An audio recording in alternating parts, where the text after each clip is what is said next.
So guys, what's up? And in this video today we're going to talk about the Venti banner that's just been announced, as well as if you should pull on it or not.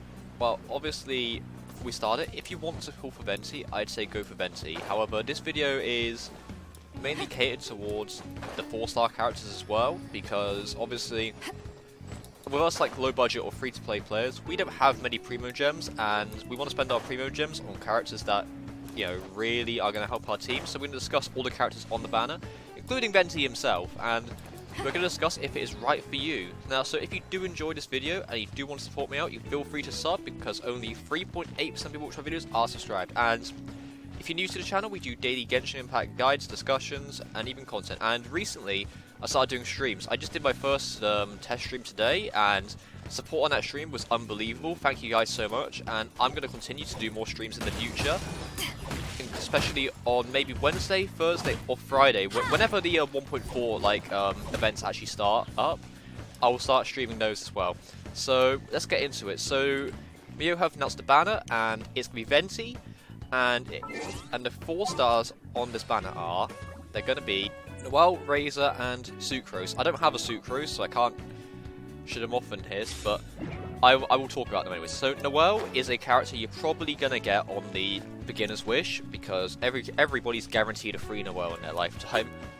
Is Noelle great? Yes, I'd say she's great, especially with the white blinds. And if you want a new DPS, you could try and get her to C6. She's been out for a while now, so you might be able to C6 her and get the free DPS constellation, which lets you basically convert her defense into attack, making her like extremely strong, because she can heal, she can defend, and she can attack, and she can do all 3 at once, and that's pretty cool.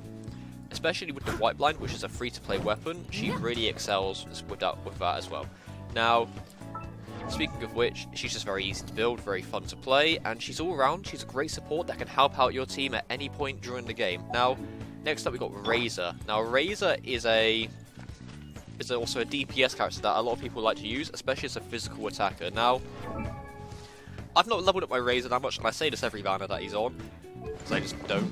I've not yet, I need to get around to it, but Razor has a bit of a build diversity, because you can use either Prototype Archaic or Snow Tomb Star Silver as his free-to-play options, and if you get a Wolf's Gravestone, if you were trying to go for the Staff of Homeless, then you got a good weapon for a good character. Now, again, you can run Bloodstained Chivalry, and then you can also run Gladiators on him. It's pretty easy, and all of his constellations are extremely useful for him, as it just ups his damage to even greater numbers. So should you pull for Razor? I'd say yeah, you should pull for Razor. He is a very, very strong unit, and I think you would not be disappointed by him. Now, last but not least, out of the 4 stars, is Sucrose. Now, Sucrose is a Animo Catalyst user. Probably the reason why I don't have her is because I don't have any Animo characters on my account. Amio, who likes it that way, and so she's a support character, and some people call her B-Tech Venti. I don't think she's B-Tech Venti per se, because she's also a really, really good Elemental Mastery battery, because one of her talents, I think it's this one, yeah, she can give your party members Elemental Mastery just for free, and she's a really good battery for that, and also increases her Elemental Mastery as well, which means you're going to be doing more reaction damage with her swole reactions. It's going to be, you're doing a lot of big numbers. Her C1, you want to try and go for that, because that makes her even stronger. She gets 2 E abilities, so 2 charges, which means she can pull together enemies twice, or do 2 swole reactions, which is great. And the rest of these are just really, really useful for her kit. Apart from maybe Alchemania. I mean, if you're using normal charge attacks, makes sense, I guess. And then her C6, of course, is very, very strong. Now, that sums up for the 4 stars. You can run Sucrose on most team comps.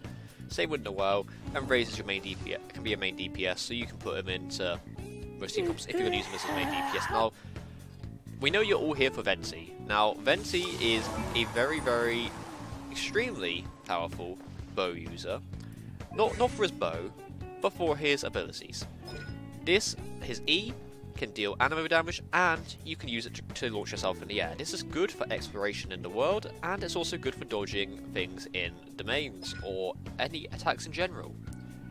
And his burst pulls together all the enemies within a certain radius, and just keeps them there.